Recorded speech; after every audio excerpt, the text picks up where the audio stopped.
One of the most anticipated movies of 2024 just came out.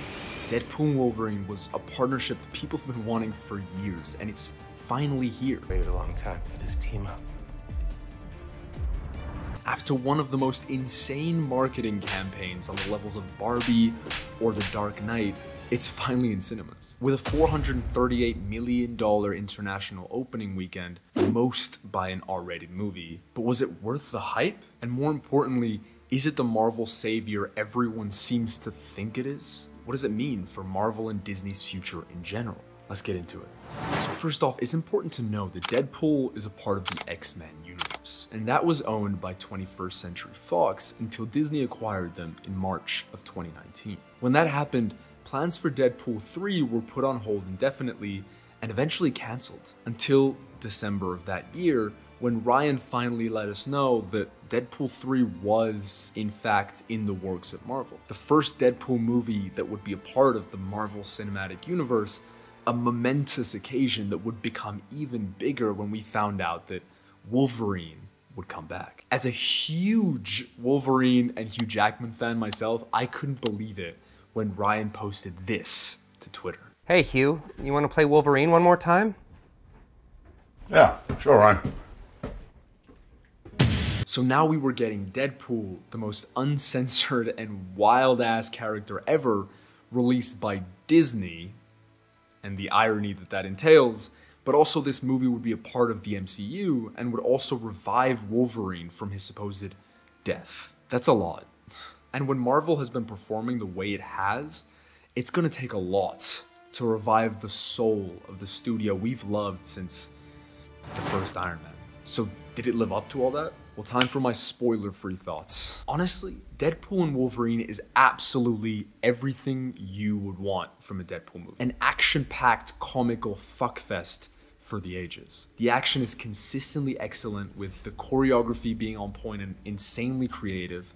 The editing and setup of action sequences is perfect, and is paired with some really fun musical choices. The comedy is once again hilarious, with like 80% of jokes landing, and a lot of them making me and the cinema I was in laugh out loud. Great fourth wall breaks with plenty of satire on Fox, Disney, and the MCU, which Wolverine actually does a really great job bouncing off without seeming forced or awkward next to Deadpool. Another big part of the movie are the insane cameos. I'm not gonna spoil any of them, but if you're a nerd for all things Marvel and X-Men like I am, you're gonna love this. A lot of them I didn't expect at all, some even causing gasps and waves of clapping from the room, so there's definitely a lot to look forward to and revel in. And the cameos are really fun for sure, but I'll get into later why they kind of ruin the movie in a sense.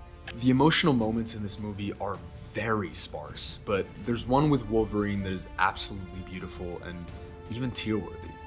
We get told that people see his version as the worst Wolverine, but Hugh Jackman does an amazing job making us care and feel for him. And honestly, the backstory of this Wolverine is tragic. Apart from that though, there really isn't much emotional pull in this film, which I think is one of the key problems. There's just very little reason to care about basically the whole story. Deadpool and Wolverine is very far from perfect. The story is extremely lackluster, and the movie honestly strikes me as more of an ode to Wolverine and Deadpool, with nostalgia sprinkled in and a lot of fan service, but little care for making a well fleshed out film with intriguing peaks and troughs.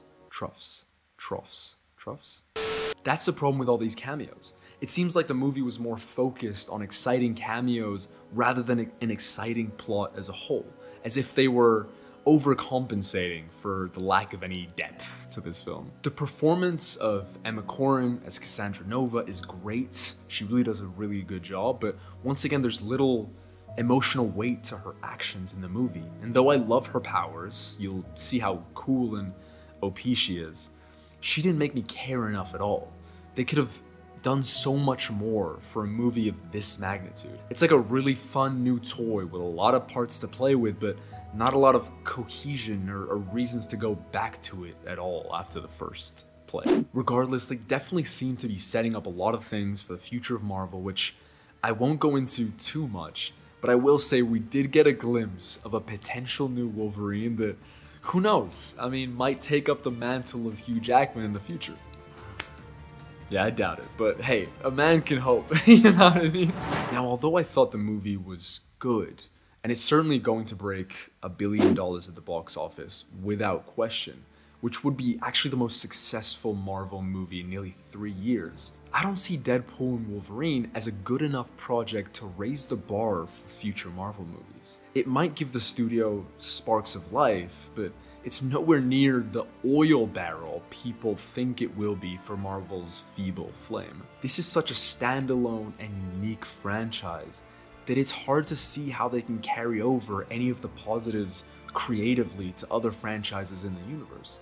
Not only that, this movie is carried by humor and a stellar main partnership, but still has a very weak story and antagonist. Issues that Marvel has been suffering with since Avengers Endgame. It just doesn't give us anything that might indicate the studio is going to turn a new leaf creatively.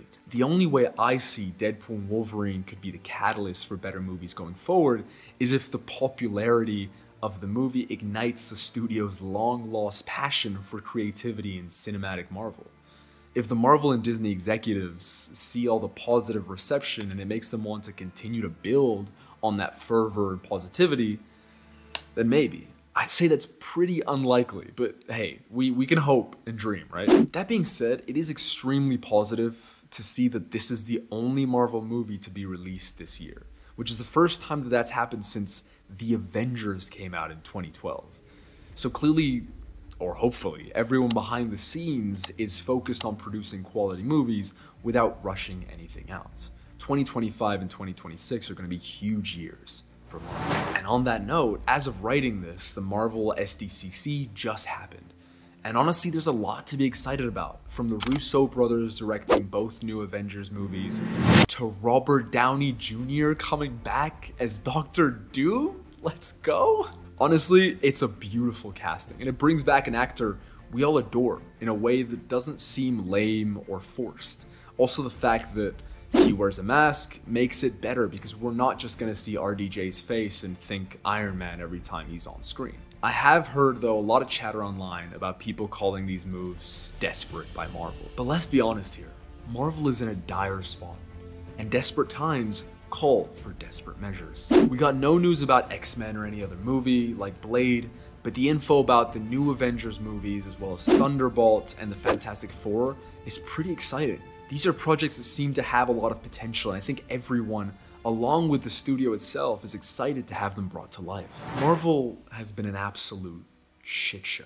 I'm even tired of hearing and saying it at this point, and things are still shaky, uncertain, and convoluted, but Deadpool and Wolverine, at least, has been a beautiful blessing of a project that fans all around the world are loving right now. And I hope they continue to put even more love into their other movies coming out in the next few years. We'll just have to wait and see, but unfortunately, Deadpool isn't going to end up being the Marvel Jesus we were all hoping for.